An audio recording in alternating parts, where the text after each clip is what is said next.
Hello. Testing. 1, 2, 3.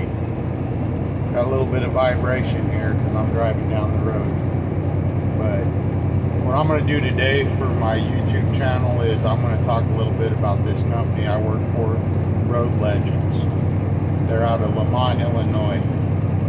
I've been getting a lot of questions lately from drivers who are maybe interested in coming on over here. And of course, you know, drivers, usually their number one question is, can you make money over there at Road Legends? So what I'm going to do at the end of this month is I'm going to go ahead and I'm going to show you exactly how much money you can make working for this company. I'm going to provide you all with some screenshots of my pay settlements and all that, so you can see exactly what this company has to offer. This is my second lease with this company. I've already completed one lease with them. I paid off a 2015 Freightliner Cascadia. They gave me the title and everything free and clear, which is awesome. I decided to go ahead and sell that truck to pay down some of my debt, because that's kind of the whole reason why I'm doing this. And now I'm on a 2.5-year lease purchase for the 2019 Kenworth T680, which is an awesome truck. I love it. The thing just runs so good. It's quiet. It's a really good truck. As far as this company goes, the management is some of the best that I've ever dealt with in this industry. They're really good people, and they treat you like a person, you know, not like a number. When they call you up on the phone, they call you by your name. And you can go in and to their office, and you can talk to anyone you want to talk to. It's an open door policy, which is really cool. What else? Some of the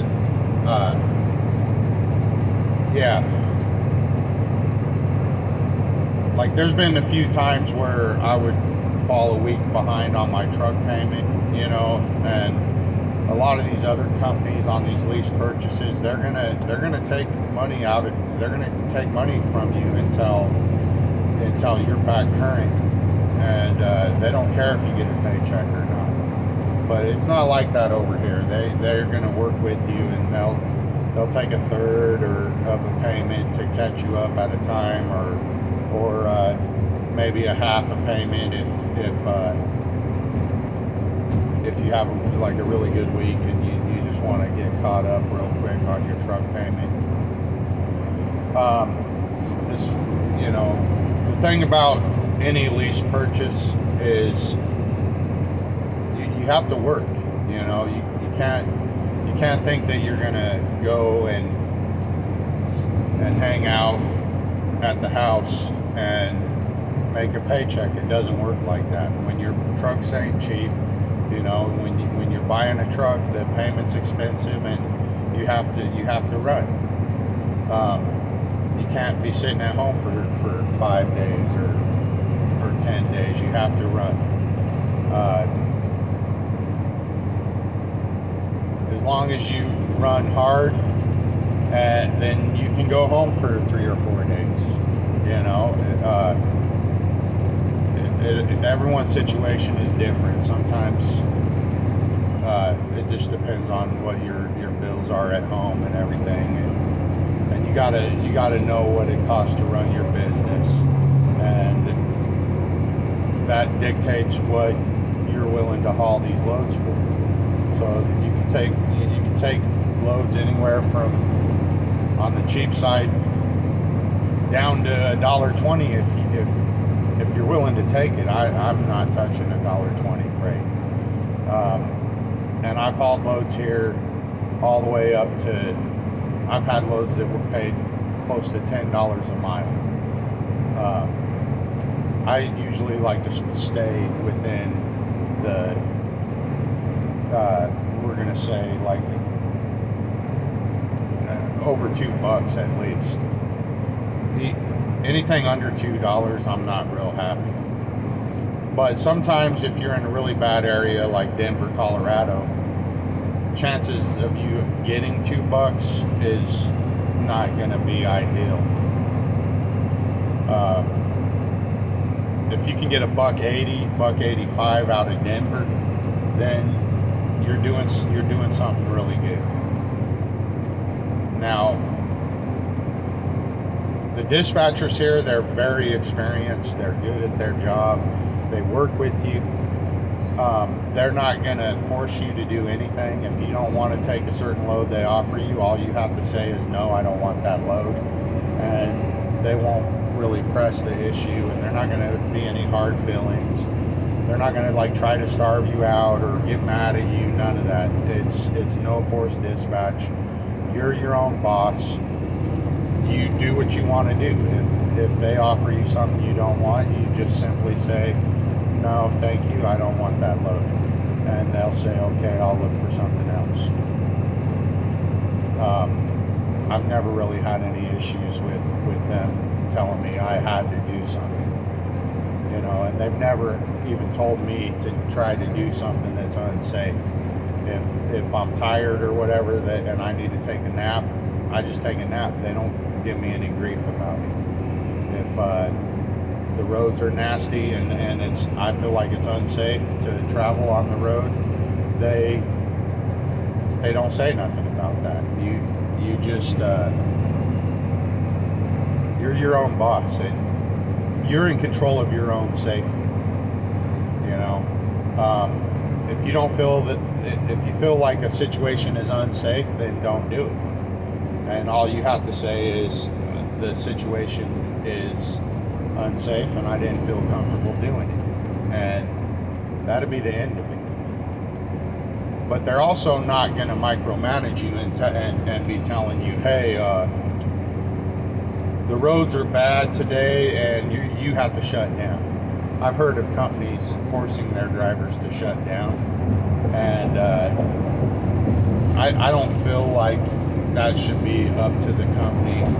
I think it should be up to the driver's discretion if you want to shut your truck down.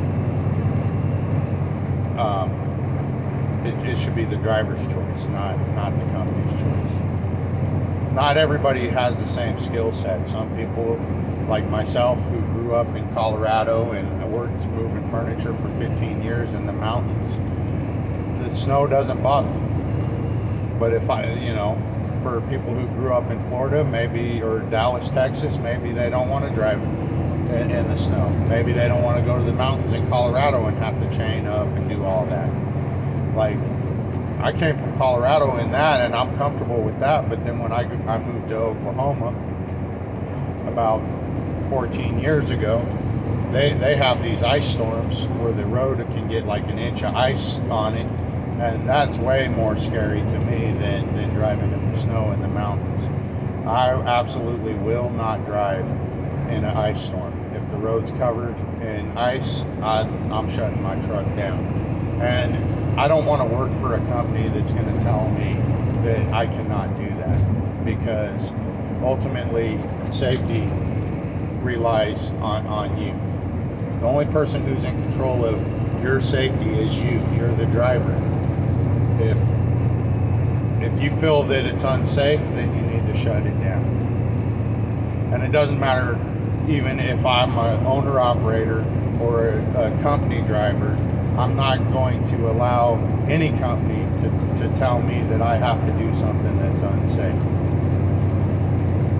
As far as the trucks go, they have a few different options where you can go with a little bit older truck, or you can get a brand new truck, and so the price varies on that. They have automatics, and they also have 13 speeds, and you You could choose to run dry van or flatbed. You will have a dispatcher assigned to you, and they have multiple dispatchers, so try to get along with your dispatcher. But if for some reason you're unable to get along with your dispatcher, don't just jump up and say, I'm out of here, this sucks, I'm leaving. Talk to your driver supervisor, and he will set you up with a different dispatcher, someone that you could actually work well with. And because that's important in this business, you have to be able to work well with your dispatcher in order to make good money. Because if you guys don't click, and if you're not on the same page, then you're not going to make very good money. That's just the way it is. Like, nothing good comes from arguing and fighting with your dispatcher, other than delays and possibly you're just ready to walk away and just say, forget it, I quit. And you really don't want to do that if you're trying to own a truck. If you're going to own a truck, then you need to tough it out. Even if things get hard, you still need to be persistent. I wouldn't go into becoming a lease operator unless you have it in your mind that that's what you really want to do, and that you're determined to make it happen for you, because it's just a waste of time for you to even do it unless you're willing to sacrifice. Because I've had weeks as high as over $9,000 to the truck, and I've had weeks where I made zero. So especially, things happen. If the truck goes down and you're in the shop for 4 days, well, you're not really going to make any money if you're sitting in the shop for 4 days. And since you have expenses, you're going to go negative on that week. But with this company, if you have a really bad major breakdown where you're going to be out for a while, they will actually set you up in a loaner truck and to allow you to continue to work so you can still make your expenses, which I think is really cool that they're willing to do that for their drivers. If anyone's interested in coming over to this company, and you have more questions, definitely feel free to contact me, and I'll try to answer any questions for you that I may not cover in this video. And honestly, with this company, to me there's not hardly any cons at all, other than the fact that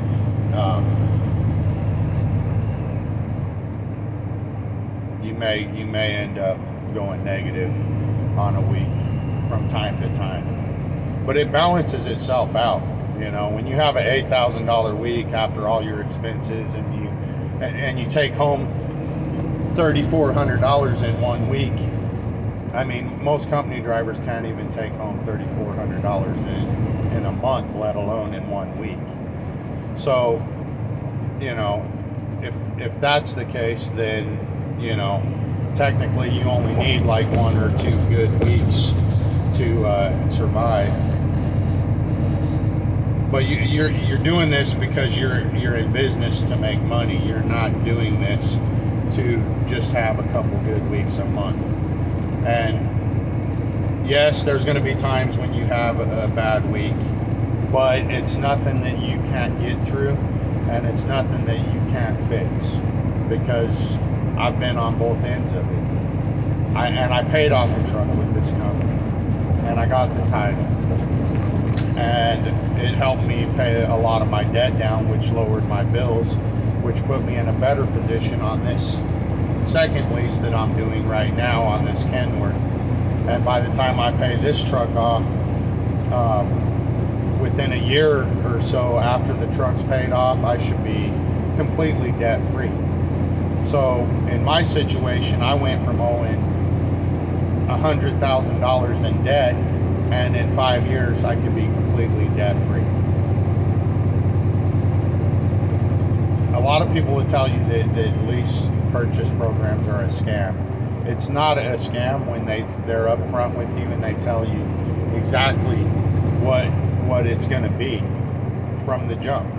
And a scam is when they lie to you.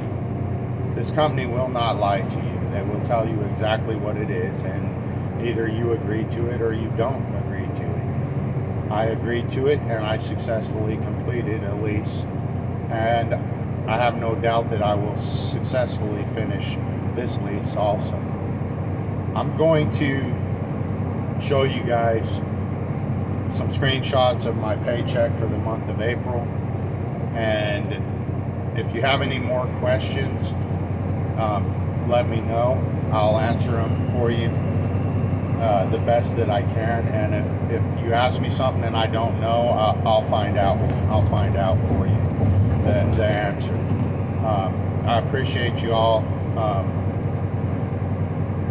If you want to, like and subscribe to my channel so that I can get more views and try to help this company grow, because they're really good people and they just need help to get bigger.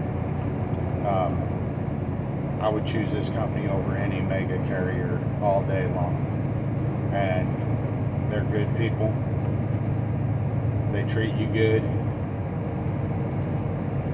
and why would you want to work for a mega carrier that wants to micromanage you and tell you how to run your business and tell you, oh, well, we're only going to pay you $1.19 a mile, when I know from experience that on some of these loads they're paying you $1.19 a mile on.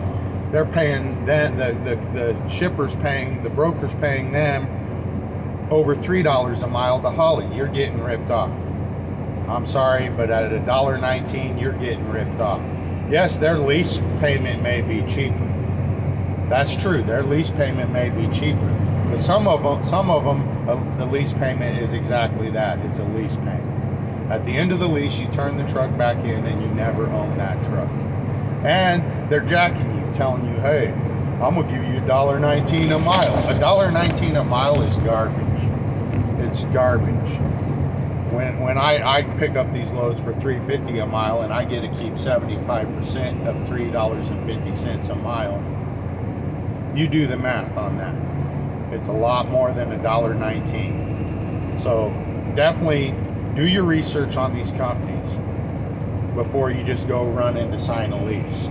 You know, if you want to just be a company driver with one of these mega carriers, then I say go for it. But I did it when I was younger, and I learned that the mega carriers don't care about you. They don't care about how many miles you're going to get, and they micromanage you. They blow up your mailbox constantly with messages all the time, and to the point where you can't even find your load information because your mailbox on your computer is so full of messages that you can't even find your load information. And then they want to give you 300-mile loads out of Chicago when they got loads out of Chicago going down to Georgia that's 900 and some miles, you know. And then on top of that, they only want to pay you like 45 cents a mile for 300 miles a day. Like, what's the point in that? You might as well just work at McDonald's flipping burgers and be home every night. Yes, I'm talking about JB Hunt. They did that. That's why I quit working for them, because I'm not going to work for 42 cents a mile and only drive 300 miles a day. That's ridiculous. With this company, you can get as much miles or as little miles as you want. Remember though, you got my expenses. Other people's expenses may be different, but my expenses with this company weekly, not counting fuel, is $13.50 a week. Okay, so then my fuel right now, fuel's really high, so I'm spending like $1,500 a week in fuel, you know. And then they take their 25% cut out of whatever the truck makes. So if the truck makes $8,000, you get 6, minus your $13.50 minus your $1,500, you get $3,000, you know. But that's your paycheck for the week, $3,000 or $3,500. It just depends on how much fuel you use. Really, that's the main thing. If you can cut your fuel expenses, then you're going to do even better. Oh, this video's gone for 20 minutes now, so I'm going to end it right here. Thanks for watching. Remember to like and subscribe, and check out the pay stubs to prove that yes, you can make money working at Road Legends. Thank you. Have a great day.